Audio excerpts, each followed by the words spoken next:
Hello बच्चों, नमन academy में आपका स्वागत है। आज हम आपके लिए नई वीडियो लेकर आए हैं रासायनिक बलगतिकी चैप्टर से, जिसके बारे में हम आपको कुछ समझाएंगे।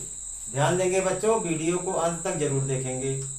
रासायनिक बलगतिकी, रासायनिक बलगतिकी लेसन का नाम है। इंग्लिश में लिखेंगे इसको तो केमिकल काइनेटिक्स।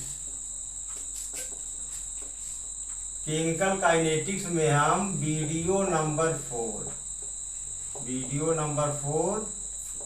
फोर्थ वीडियो में आज हम आपको पढ़ाएंगे प्रथम कोट की अभिक्रिया। प्रथम कोट की अभिक्रिया और प्रथम कोट की अभिक्रिया के लिए प्रथम कोट की अभिक्रिया के लिए समाकलित वेग समीकरण।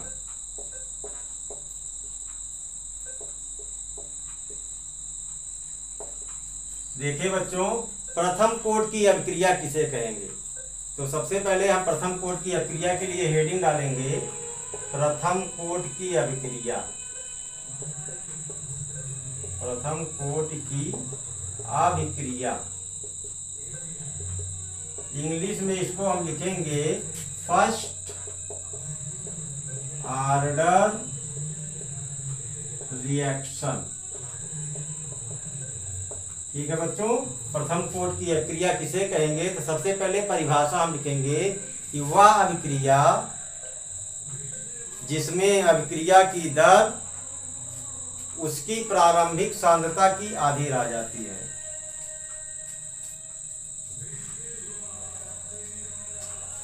बच्चों, प्रथम कोट की अभिक्रिया में हम पढ़ेंगे कि प्रथम कोट की अभिक्रिया किसे कहेंगे। तो वह अभिक्रिया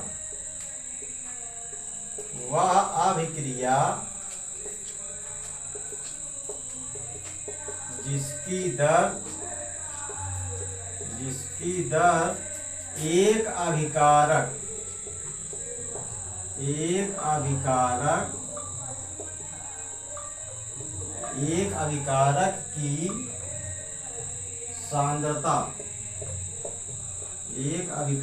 की सांद्रता के प्रथम घात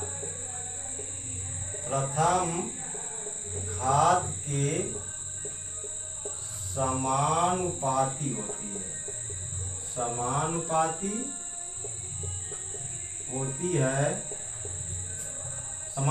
होती है प्रथम कोट की अभिक्रिया कहलाती है। प्रथम कोट की अभिक्रिया कहलाती है। प्रथम कोट की अभिक्रिया कहलाती है। प्यारे प्यारे बच्चों, सबसे पहले हम पढ़ेंगे प्रथम कोट की अभिक्रिया। फर्स्ट ऑर्डर रिएक्शन किसे कहेंगे। वह अभिक्रिया जिसकी दर एक अभिकारक की सांद्रता के प्रथम घात के समानुपाती होती है, उसे हम प्रथम कोट की अभिक्रिया कहते हैं। मान लिया जाए कि कोई एक अभिकारक है जिसको ए से लिखा गया है और ये कर क्या रहा है, पी उत्पाद का निर्माण कर रहा है। कोई अभिकारक ए पी उत्पाद का निर्माण कर रहा है, तो ऐसी स्थिति में जो अभिक्रिया का वेग होगा, अभिक्रिया का वेग, इसको हम लिखते हैं बच्चों आर से। अभिक्रिया का वेग आर बराबर हो जाएगा, हम इसको लिखेंगे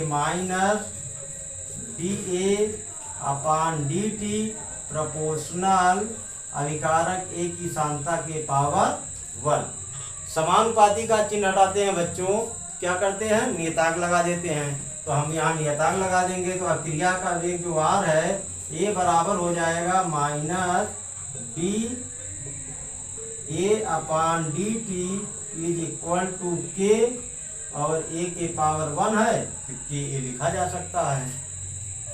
थोड़ा सा इसमें हम परिवर्तन करेंगे, क्या चीज, माइनस जो साइन है, माइनस के साइन को के की जगह पर लाएं, और जो डी टी है इसके स्थान पे अगर ए ले आते हैं, देखेंगे यहाँ पर क्या होगा। तो क्रिया का वेग जो आर है, ए बराबर हो जाएगा डी अभिकारक ए की सांता upon A is equal to, minus का साइन इधर जाएगा तो के इंटू डी टी, यह चीज हमको प्राप्त होगा के डी टी।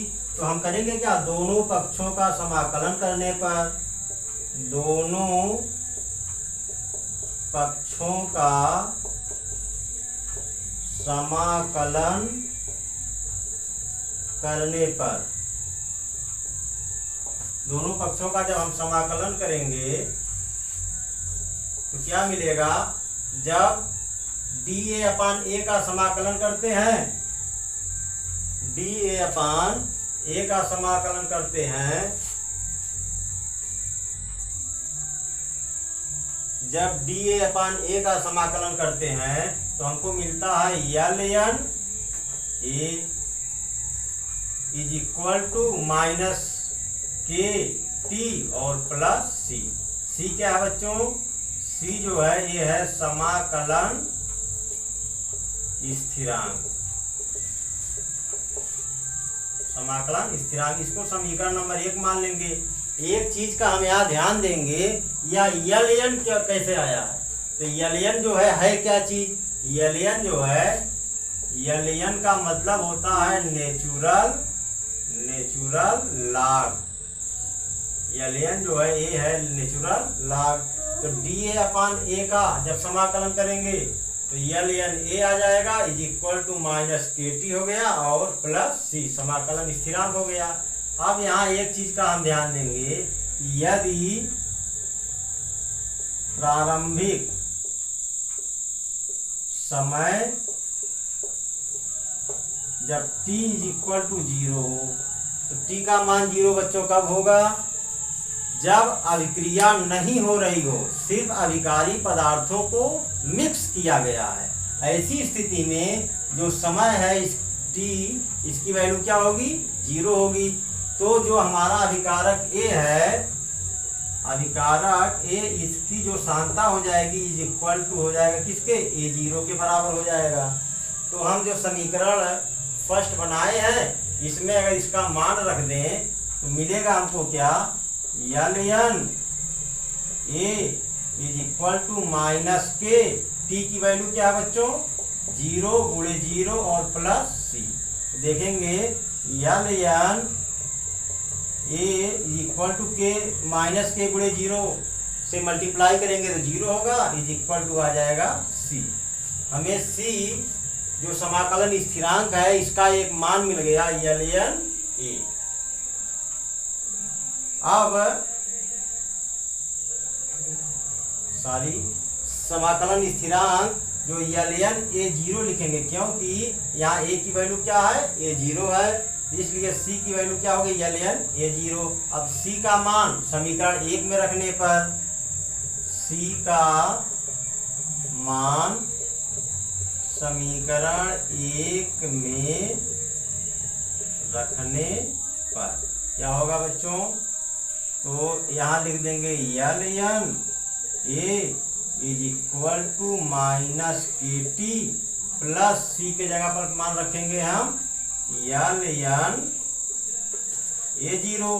अगर के टी को पक्षांतर कर दिया जाए यहाँ पर, तो के टी को बाहर लाएंगे तो प्लस का साइन हो जाएगा, के टी इज इक्वल टू हो जाएगा L N A 0 minus L N ए।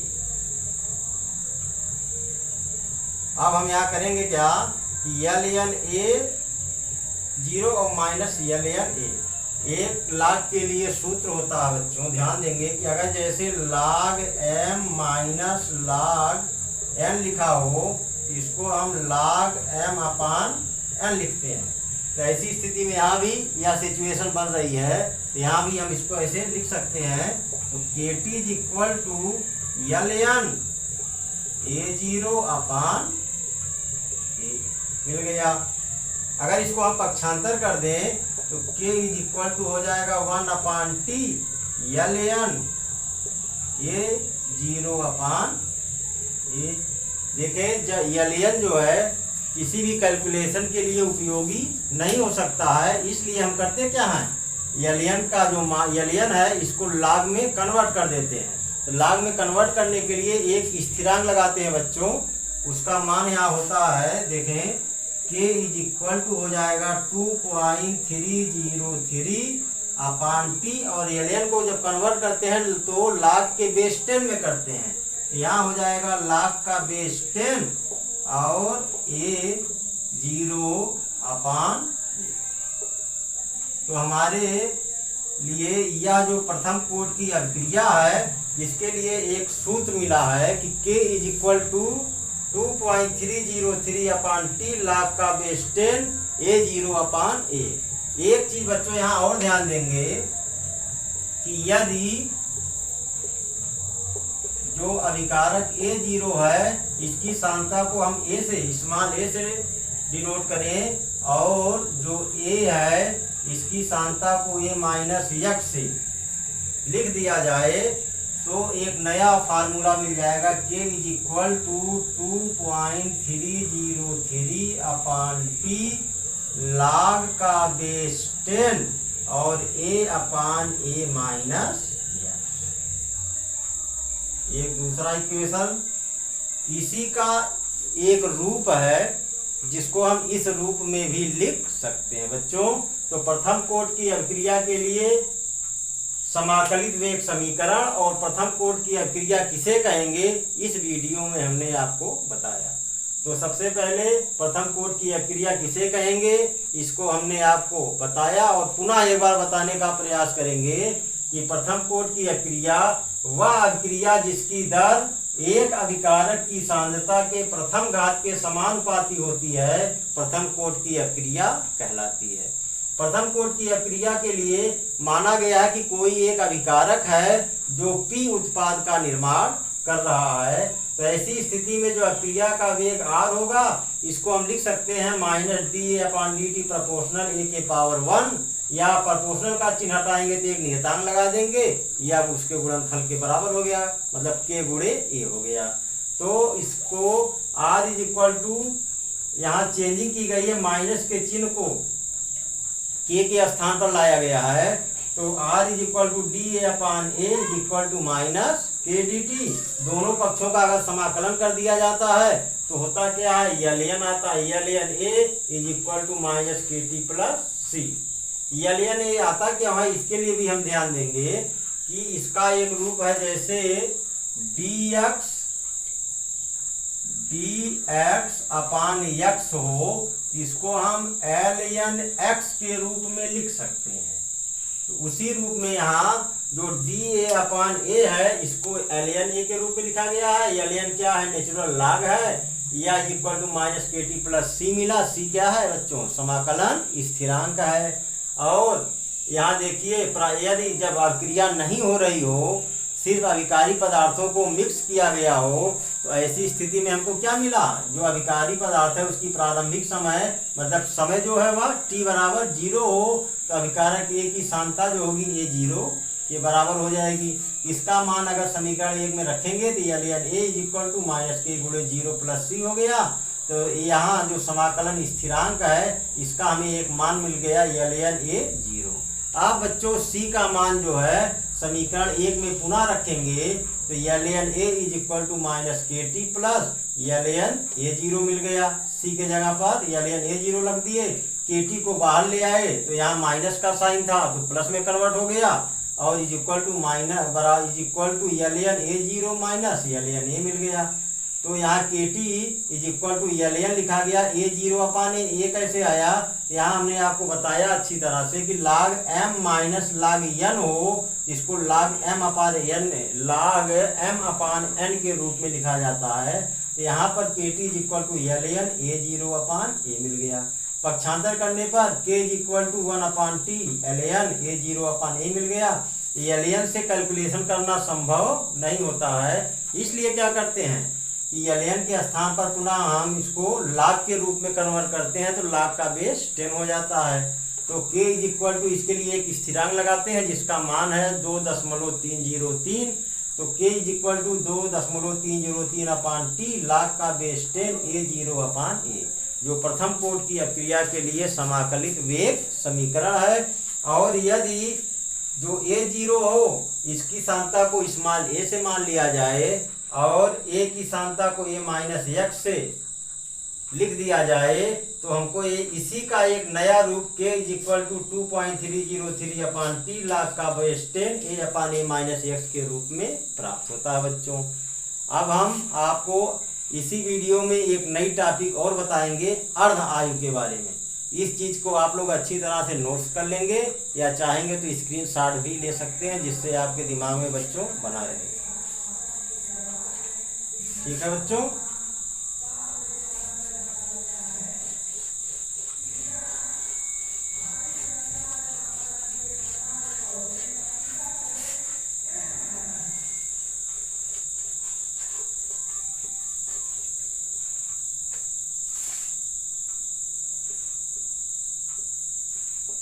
अर्ध आयु, हाफ लाइफ।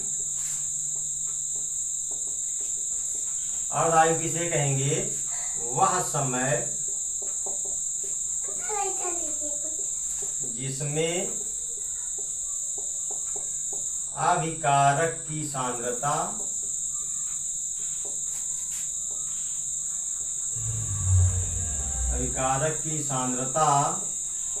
उसकी प्रारंभिक सांद्रता की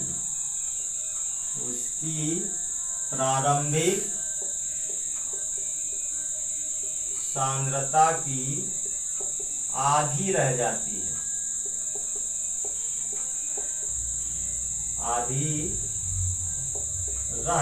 है, अर्ध आयु कहलाती है।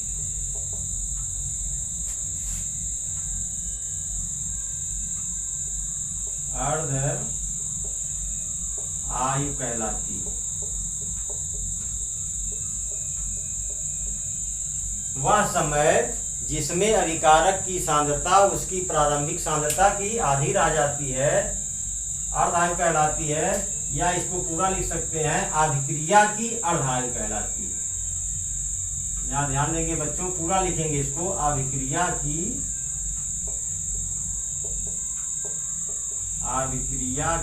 अर्ध आयु कहलाती है।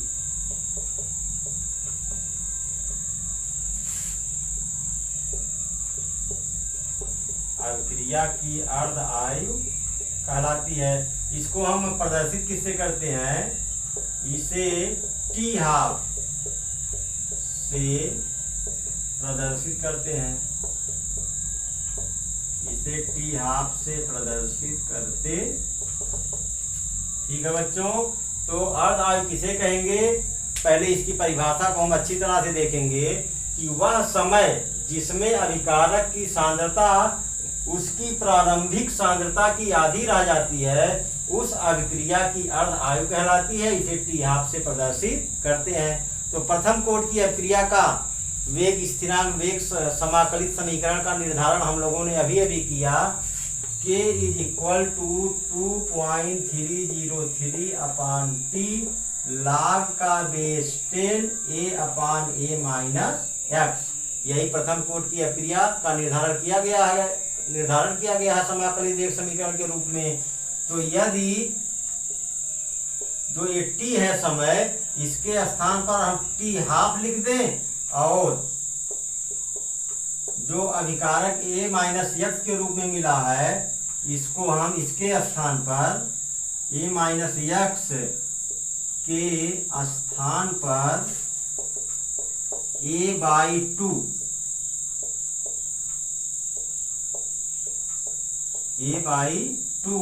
लिख दें, तो होगा क्या बच्चों? यदि t हाफ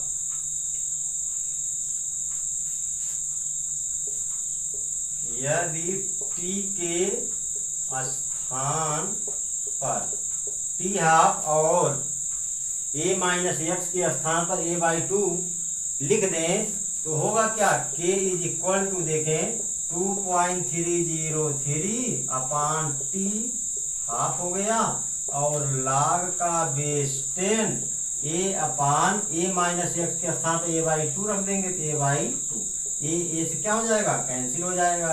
तो अब इसको हम टी हाफ को बाहर ले आए तो T half is equal to 2.303 upon K log 10 और 2 क्या होगा, ऊपर चला जाएगा तो log 2 का मान क्या होता है बच्चों, इज इक्वल टू 0.3010।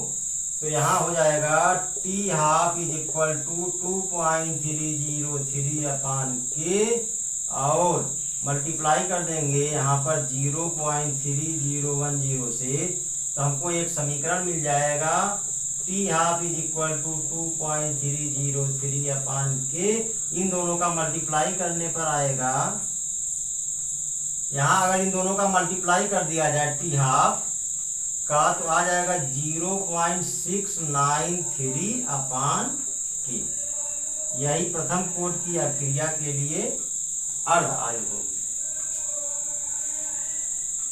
ठीक है बच्चों, यह चीज आप अपने कॉपी में नोट्स करेंगे जिससे आपको बोर्ड एग्जाम में भी काफ़ी सफलता मिले। इससे क्वेश्चन भी इससे काफ़ी पूछे जाते हैं। तो एक क्वेश्चन भी हम आपको इसमें बताने का प्रयास करेंगे इस वीडियो के माध्यम से। देखें जरा क्वेश्चन क्या है।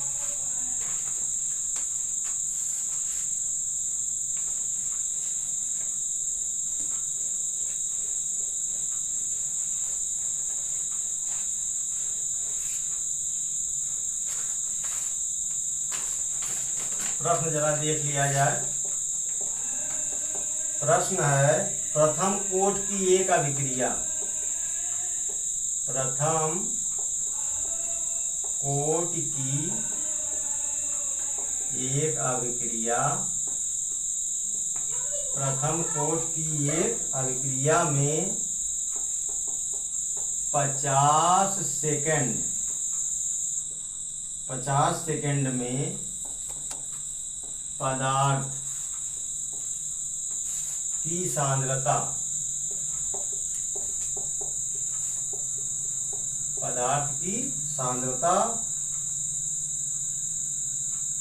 उसकी प्रारंभिक सांद्रता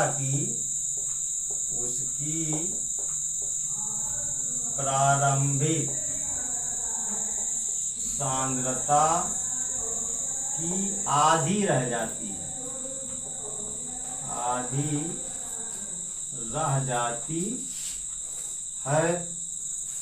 वेग स्थिरांक की गणना कीजिए। वेग स्थिरांक की गणना कीजिए। देखिए बच्चों, प्रश्न क्या है कि प्रथम कोट की एक अभिक्रिया में 50 सेकंड में पदार्थ की सांद्रता प्रारंभिक सांद्रता की आधी रह जाती है, तो वेग स्थिरांक की गणना करना है। तो टी हाफ की वैल्यू दिया हुआ है कितना, 50 सेकंड, और हमको ज्ञात क्या करना, वेग स्थिरांक की गणना करनी है। वेग स्थिरांक की गणना करनी मतलब के की वैल्यू हमको ज्ञात करनी है। तो k इज इक्वल टू हो जाएगा 0.693 अपान टी हाफ। तो टी हाफ का मान यहाँ रख देंगे तो k is equal to 0.693 upon 50 second. Point को अगर हटाना हो तो क्या करेंगे, तो यहाँ देखें k इज इक्वल टू 693 कर दें और नीचे 50 है ही है, यहाँ तीसरे नंबर पर पॉइंट लगा हुआ है तो यहाँ 3 जीरो बढ़ा देंगे। यहाँ पॉइंट जो होगा आउट हो जाएगा। अब क्या करेंगे, तो k इज इक्वल टू 693, इसको घात के रूप में ले लें तो 5 इंटू 10 के पावर 4 हो जाएगा। अब 5 से डिवाइड करने में हमको आसानी हो जाएगी बच्चों। तो k बराबर क्या हो गया, 5 1 जा 5, 1 बचा 19 हो गया, 5 3 जा 15, 4 हो गया, 5 8 जा 40 और 5 पॉइंट लग गया, 5 6 जा 30। इस घात को ऊपर ले जाएंगे तो 10 के पावर हो जाएगा -4। अगर इस पॉइंट को पहले स्थान पे लाना हो 1 के बाद तो k = 1.386 और इंटू 10 के पावर -2 हो जाएगा, क्योंकि 2 घात इधर पॉइंट और 2 हम इधर खिसकाए हैं लेफ्ट साइड में, तो 2 घात घट जाएगी। यही आ जाएगा हमारा आंसर। क्या होगा बच्चों? सेकंड में आएगा। इसमें आएगा सेकंड में आएगा। ठीक है बच्चों, इस वीडियो के माध्यम से हम आपको प्रथम कोटि की अभिक्रिया और प्रथम कोटि की अभिक्रिया के लिए समाकलित वेग समीकरण का निर्धारण, अर्ध आयु की परिभाषा और सूत्र तथा उससे संबंधित एक प्रश्न जो आपको इस वीडियो में बताए हैं